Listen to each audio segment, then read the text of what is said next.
They told him as he was sitting on our sofa, he wasn't in contract. It's pretty cool to watch your son and crush his dreams, but it's the best thing ever happened to him.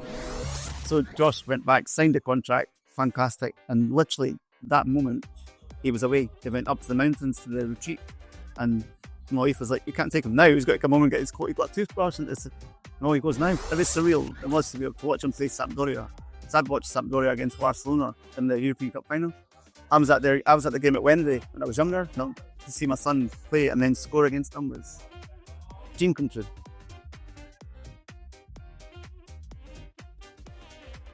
Yeah, as soon as he was born, almost had a ball in his hand, and every photo you've got of him, he's got a ball. So I used to take him out the back garden, throw the ball in the air, and he used to track it. And from a very, very early age, he was I thought he might have. Everyone dad thinks their son's got something, but it just as it kept going, we'd take him for mini kickers, it was called. So everyone would run around with a beanbag on their head, but he would already have the ball at his feet. So he was quite advanced at an early age. So he was just obsessed with football. So he used to come to my games as well. So it's kind of brought up and around the changing rooms and stuff. So yeah, so that's been great. All flowers for Josh. Do you have any memories of Josh's first game that you took him to?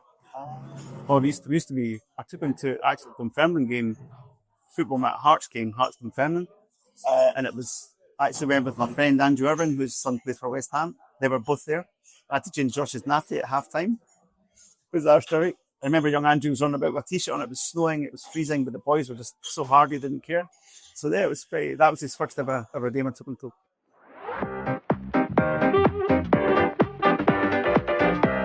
I remember it clear the Hearts came to watch him, and I think he hit the ball, the post from the halfway line, and he was running about beating everyone. And yeah, after the game, they approached me and said, "Wait, we'd like him to take him to Hearts." And I was like, at the time, I was a big Hearts fan, and best thing ever. So he got in the car and had a full-blown fight with his sister. So he couldn't enjoy the when I told him, so the two of them fight with each other. And then it was from there on, he was at Hearts for 10 years, so at the academy. And he got picked to go to the Broughton High School performance school as well from there, and just kept from there. But then obviously at Hearts wouldn't work out, and he was released twice at Hearts actually. Every other player was given a contract, and Josh wasn't. So it's been hard. Aaron Mickey was one of those boys that was given one. He's went on to flourish and Serie A and be fantastic. And and Josh just buckled down, kept at the academy, kept running away, and So. How does that as a dad? How is that dealing with? Yeah. The first time ever they actually came to our house, and I've never done this before. So we're going around the houses. So we were 8th or 9th to be told. So we're hearing Josh get up, I've got a contract, everyone's contract. So I thought, surely he had done really well up to this point. And the three guys came in for director of the academy and took these two coaches who did actually want to sign Josh. But at the time, Doig wasn't interested, they needed to sign him, didn't rate him. So they told him as he was sitting on our sofa, he wasn't in contract. It was pretty cruel to watch your son and crush his dreams, but it's the best thing ever happened to him. So at the time, it was a hard come. How did you feel about it? Oh, it was devastating. It's all they ever wanted. As all the boys wanted. But for everyone else to get a contract, it was pretty hard. That's football. And there's no regrets, and there's no hardship, nothing. No, we moved on. It was fine. At the time, it was hard, but I said to Josh, keep going to training, keep there, don't leave yet, wait till the end of the season, and apply yourself the best you can. And he did. He was picked to go and train with the first team at Hearts over some of the boys that had been given contracts. Levin just didn't rate him, didn't want to sign him, didn't see a pathway for him. Fair enough, that's his opinion. So he left Hearts, and he was playing the Scotland schoolboys as well. And I sort of gave you attention from downside. So when he left, Shrewsbury offered him a contract straight away. He went and travelled on firm, and they offered him a 2-year contract straight away. Went to St Johnstone, was offered a contract straight away. Dundee offered him a contract, and then Hibs had him training when they offered him a 2-year contract. I've quickly lost my love for Hearts, the way they treated him. So I've never been back to Tynecastle. And once Josh signed for Hibs, it was all Hibs for the family. Even my in-law, everyone turned to Hibs and obviously supported Josh. So, but it was strange, but it feels normal now. But it was hard though every time.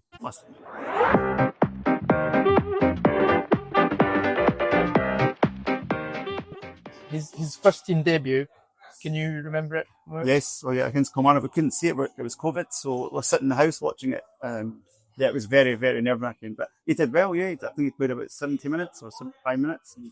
With Louis Stevenson, he's usually for Hibs legend, but he threw him into the deep end and he was up against Tris Burke. I think he was double his age, so but he done well, yeah. It was a good iron for him, and he stayed in the team for about, I think it was 20 weeks, and then they eventually took him out. I think it's a game at Celtic Park, and I had a tough time against Frimpong, which is no mean thing then. So, and then after that, he just stayed in the team and just flourished from there. How frustrating or how did that feel not being able to be there for That that? was tough. Yeah, it was tough. It was almost the whole season. Well, it was a whole season.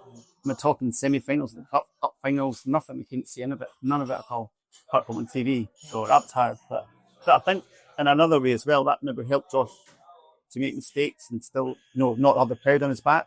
So that's probably helped him flourish more as well. So it's a bit of luck that way as well. So it's a double-edged sword. So I'd rather he was where he is now than watching. So.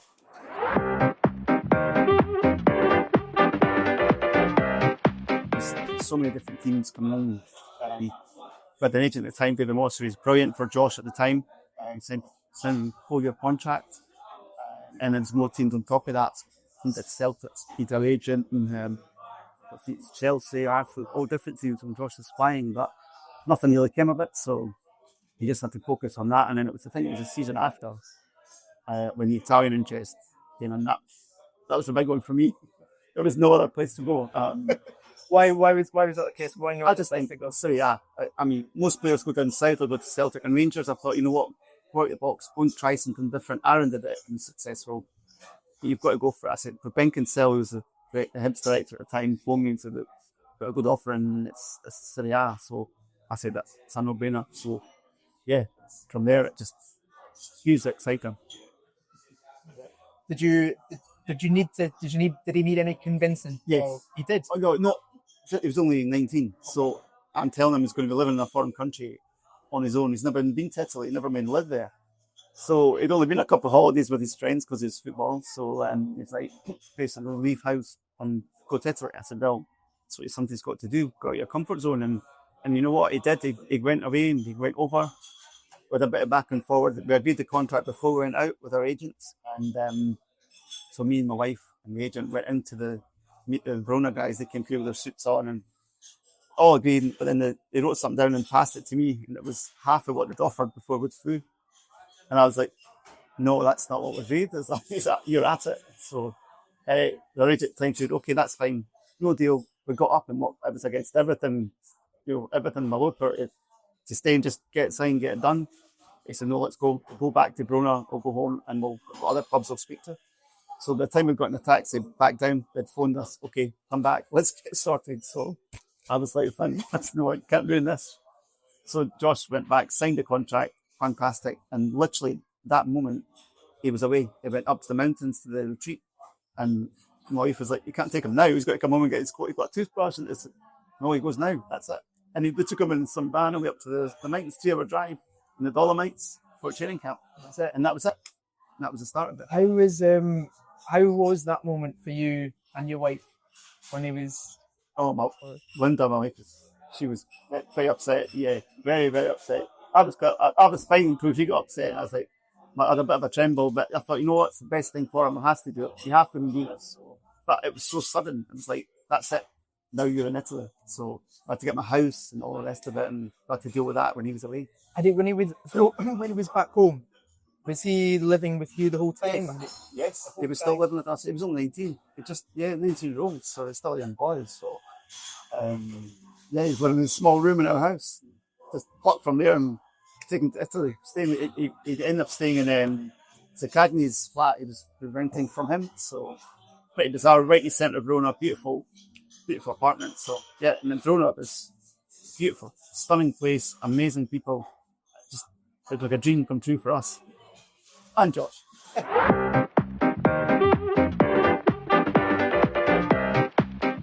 His first game was Atalanta. Came up, he stayed. It was 10 minutes, I think it was. And it was surreal. It was fantastic. Bentigotti, it's a famous stadium. I watched the Italian 19s. To see him run out there was unbelievable. It was the best one, but his first start was against Sampdoria. It was my birthday. And he scored his first ever goal. It was just like a dream come true. He's only scored one goal for Hibs. So he scored in the stadium, and he assisted the score as well. So he kind of hit the ground running. I mean, he's flyer. Yeah, it's amazing. Steve Burner gave us a dream coach. And you talked to me about being in the stadium for the Sampdoria game. How did that day look for you? Can you remember? Is it one of those days that you just remember from start to finish? Yes. Oh yeah, I remember being in the house with the music blaring, sort of psyching ourselves up. Josh was at the hotel. Music was playing. Oh, some house music, Josh's playlist to get us revved up for it. And then I remember we walked up to Benchigotti. It was a beautiful walk up. And had the helicopters flying about and stuff. It was a big game at Sampdoria. And going into the stadium, we got the hospitality, a couple of glasses of fizz just to ease the nerves. And then, just sitting out in the family station, just the noise of the fans is just unbelievable. The Verona fans were so passionate, so loud. It was just a proper football match in a proper stadium. So it was surreal. It was surreal to watch them play Sampdoria. So I'd watched Sampdoria against Barcelona in the European Cup final. I was at the game at Wembley when I was younger. I think they had Vialli and all these guys playing Lombardo, and it's amazing. Barcelona won 1-0. To see my son play and then score against them was dream come true. The emotions. Yeah, oh yeah, very emotional. I was in the burst. I'm proud of him, everything he's done, everything he does. But it was over and above anything I could have dreamed of. When they beat Inter Milan 1-0 and Josh assisted the goal, that was a massive high point. And watch them play at the San Siro and Juventus. They're all, just amazing moments to watch in person. I think the San Siro was one of my favourites. Watch them play Inter Milan just because I always had a soft spot for Milan and I always loved going there and watching football. So seeing one out there, and they said when they think Milan scored, the ground shook itself, shaking. It was that loud and noisy.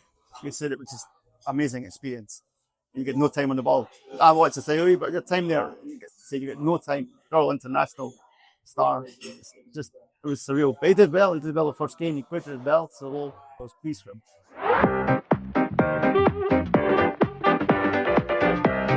What was Verona like in Europe? Yeah, just the people. Just the most beautiful place. I've never been to. I've really heard much about Verona apart from Shakespeare, but it was beautiful. It's a kind of describe how beautiful it was. My favourite city. I love Modena. Verona was beautiful. So what was so good about it? It's historic. The restaurants, everything about it. It's just to walk about marble streets and an amazing place there. It's such a chilled out vibe as well. And we used to love the restaurants, the people, just everything about it, the whole package. It was just perfect. What was the best place to eat? Got friendly people. Velinate was my favourite, which is an institution. And there's so many of them. But Velinate was probably our go-to. But it was right on Josh's street. I taught it. Torcolo as well. Torcolo was Josh's friend with the owner looked at and said he looked after us a lot and took Josh's 21st birthday down there. And that's one of my favourites now. So I better mention that. And going out in Modena is no bad thing. Oh, it's no bad thing. It's fantastic. Beautiful place, as you've seen. It's a lovely place. Again, people are wonderful, friendly people, wonderful people. So, I love being there. It's like a home from home. So. What makes it a home from home? Josh has just done it. Just the friendliness, almost like Scottish people are very friendly, and I find that I do as well. Nothing's too much trouble, and the food as well. Food's the best. Where's the best food? Best food here. Uvadoro, which is just down where you're staying. It was lovely. There's so many. Rossi restaurant was lovely. Chimicelli pizza. It's fantastic. It's up to your mouth. Oh, it's fantastic.